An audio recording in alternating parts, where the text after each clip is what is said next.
Harapan menyongsong tahun 2023. Oleh Dia, kita juga beroleh jalan masuk oleh iman kepada kasih karunia ini. Di dalam kasih karunia ini kita berdiri dan kita bermegah dalam pengharapan akan menerima kemuliaan Allah.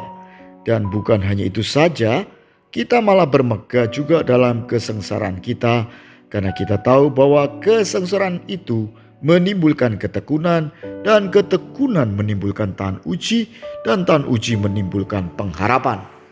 Roma 5 ayat 2 sampai dengan 4. Hari ini di akhir bulan Desember 2022, kalau Anda sempat baca renungan ini, artinya Anda survive dan sukses mengakhiri tahun 2022. Dan esok hari menyongsong tahun 2023. Apa yang akan terjadi di tahun 2023? Benarkah prediksi bahwa ekonomi dunia akan semakin terpuruk dan akan terjadi resesi? Bagaimana dampaknya dengan ekonomi di Indonesia? Bukankah dunia semakin terhubung dan mengglobal? Artinya kita yang hidup di Indonesia juga harus mengantisipasi dampak terburuk yang mungkin akan terjadi. Atau kita sera-sera yang terjadi biarlah terjadi karena tak tahu apa yang harus dilakukan. Harian Kompas melaporkan pertengahan bulan Desember bulan lalu jumlah total penduduk dunia telah mencapai 8 miliar.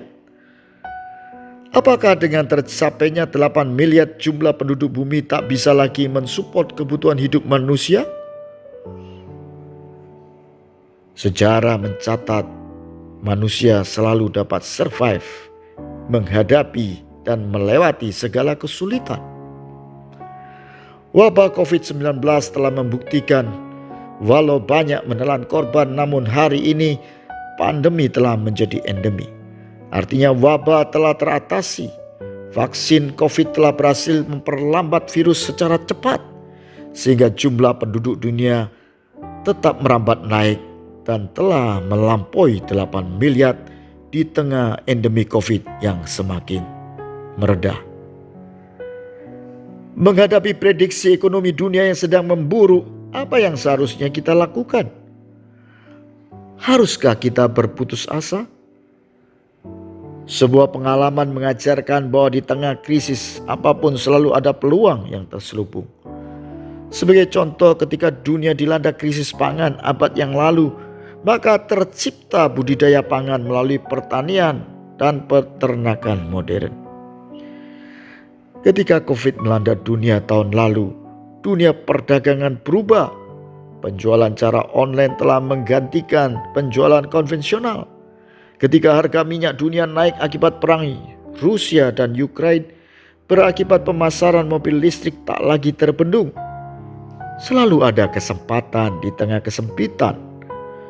Seharusnya menjadi slogan kita di tengah prediksi krisis tahun 2023. Jadi akan selalu ada sinar harapan di tengah kegelapan, karena dapat dipastikan teknologi baru dan cara-cara baru akan tercipta.